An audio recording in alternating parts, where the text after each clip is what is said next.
Chapitre 16. Logiciel tint parole. Elle se coucha aussitôt après s'être douchée et s'endormit.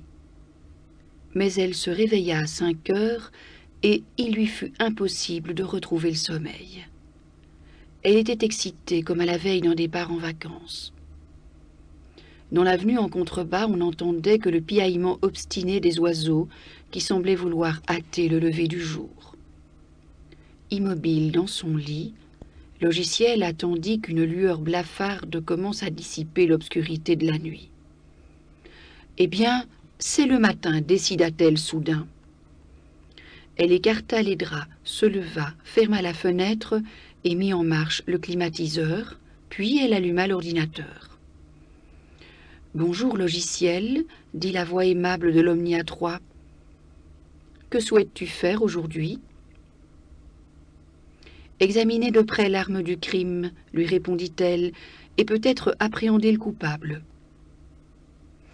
Je ne comprends pas tes directives, Logiciel, dit l'ordinateur sur un ton navré. Peux-tu me les reformuler autrement? J'aimerais que tu lises le contenu du CDX. Aussitôt, les images floues de LTPG dansèrent sur l'écran. Elles s'apaisèrent pour se figer sur l'étrange illustration abstraite. La musique médiévale familière jaillit des haut-parleurs.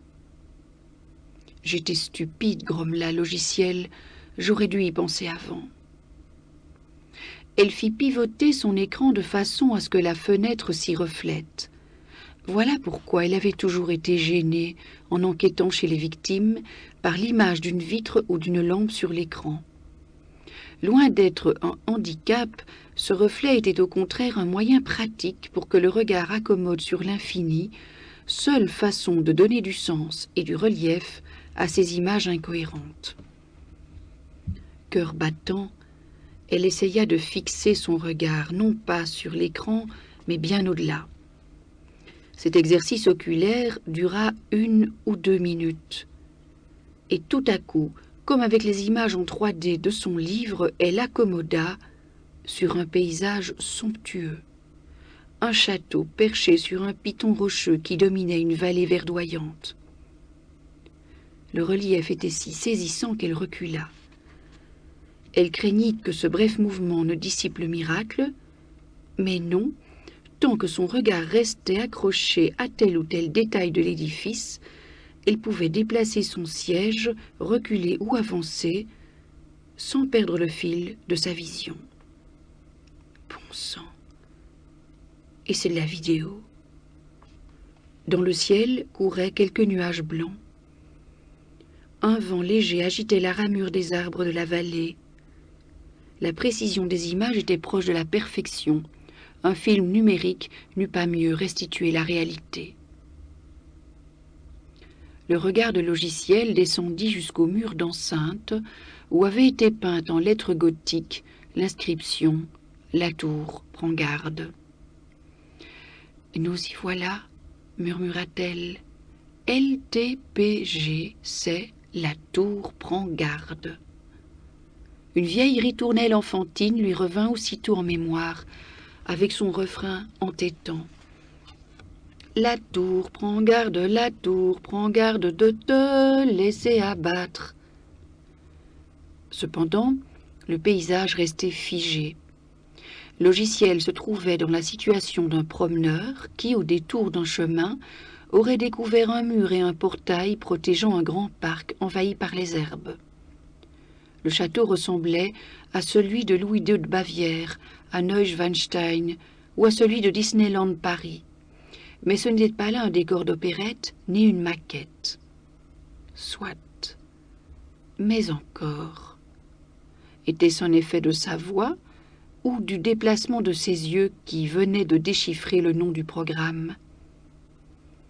L'inscription s'effaça du mur et une autre la remplaça, cette fois en caractère habituel. Pour démarrer le programme, fixez le regard sur la serrure du portail. C'était facile. L'énorme serrure de la grille ressemblait à une cible. Logiciel s'appliqua à ne pas la quitter des yeux. 10 secondes plus tard, la grille s'ouvrait lentement avec un grincement lugubre. D'un coup, elle comprit. Le programme ne démarrait que si l'œil de l'utilisateur restait fixé un certain temps sur un endroit précis de l'écran. La caméra intégrée de l'Omnia 3 enregistrait l'immobilité de la pupille sur ce point et déclenchait le départ du programme. À présent, tout se passait comme si le logiciel était entré dans le parc du château. De chaque côté de l'allée couverte de gravier blanc se dressaient des arbres centenaires, chênes, frênes, séquoias, cèdres du Liban. Mais ils étaient envahis par le lierre, des ronces recouvraient la pelouse et des taillis inextricables encombraient le parc. Eh non!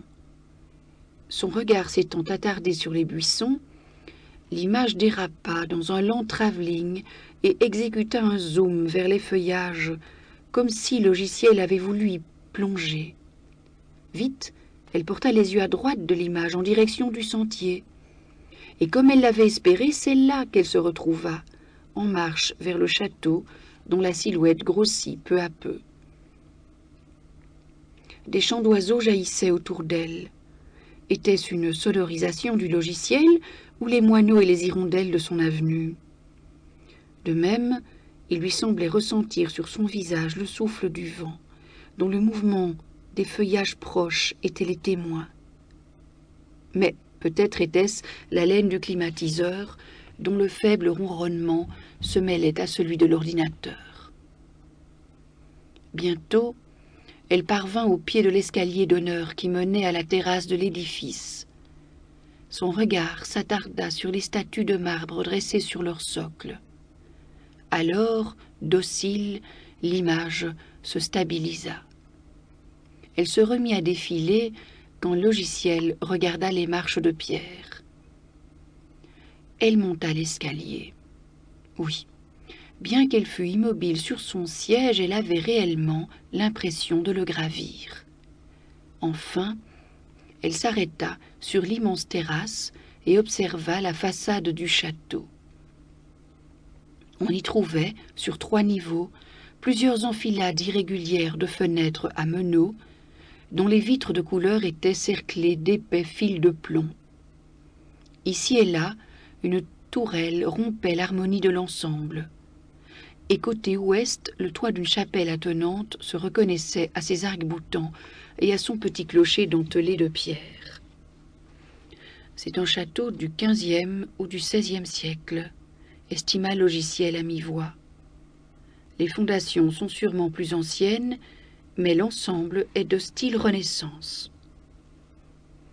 Elle se demanda combien de millions d'octets avaient été nécessaires pour numériser ces images vidéo et interactives, puisqu'on explorait à volonté les moindres recoins de cet univers.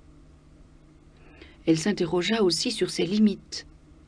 L'inventeur avait-il également reconstitué les environs, ce qui aurait permis de localiser le bâtiment?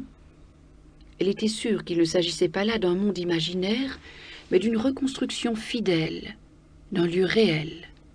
L'inventeur de LTPG maîtrisait parfaitement la CAO, conception assistée par ordinateur. Elle observa la porte de bois sculptée. Ses yeux s'arrêtèrent sur le trou de la serrure. Comme elle l'espérait, les 2 battants de la porte s'ouvrirent dans une lenteur majestueuse. Le thème médiéval jaillit, appuyé cette fois par un bel ensemble de cuivre et rendu plus solennel encore par un effet d'écho impressionnant. Logiciel pénétra dans un hall immense, sans doute le salon d'honneur. Le sol était dallé de marbre noir et blanc. Sur les murs percés d'une dizaine de portes étaient suspendus des tableaux. Le mobilier se limitait à quelques lourds fauteuils de chêne et à un coffre de bois sculpté. Sa façade en ébène, ivoire et noyer blond représentait une scène mythologique. « Je te félicite, logiciel », s'exclama une voix qui semblait venir de partout et de nulle part. Le timbre goguenard et provocateur de son interlocuteur n'était pas identifiable. Était-ce celui d'une jeune femme ou d'un adolescent? Logiciel soupçonna cette voix d'avoir été modifiée au moyen de plusieurs filtres. Ta perspicacité t'a permis de vaincre les premiers obstacles qui t'empêchaient d'arriver jusqu'ici.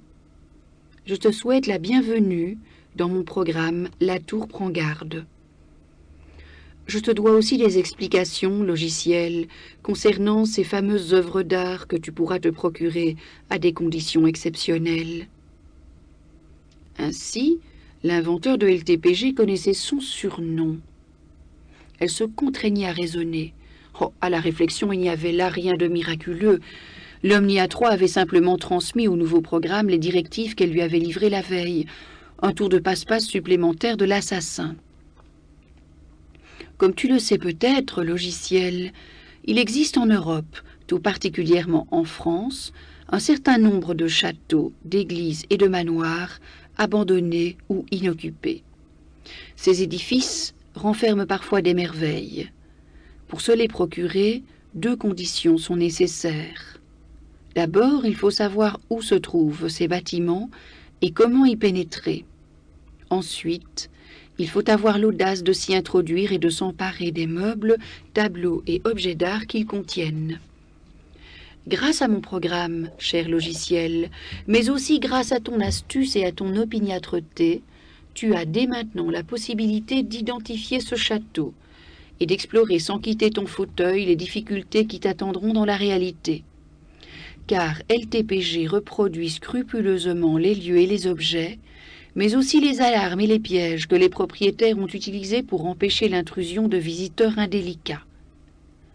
Lorsque tu te jugeras suffisamment informé, tu pourras te rendre sur place et passer à l'acte, en prenant, évidemment, tes responsabilités, car les risques seront à ta charge.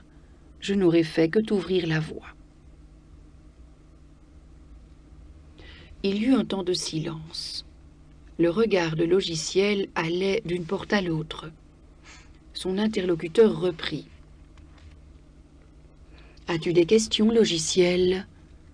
Mon programme est prévu pour que j'y réponde. »« Qui es-tu ? » ?»« Je m'appelle Pyrrha. C'est un nom d'emprunt, bien sûr. »« Explique-moi, Pyrrha, que faut-il faire pour jouer ? » Tu te trouves ici à l'intérieur d'un château abandonné. La copie virtuelle que tu explores est conforme à la réalité, car ce château existe, ainsi que tout le mobilier qu'il contient. Il renferme un objet d'une valeur inestimable que son propriétaire a dissimulé.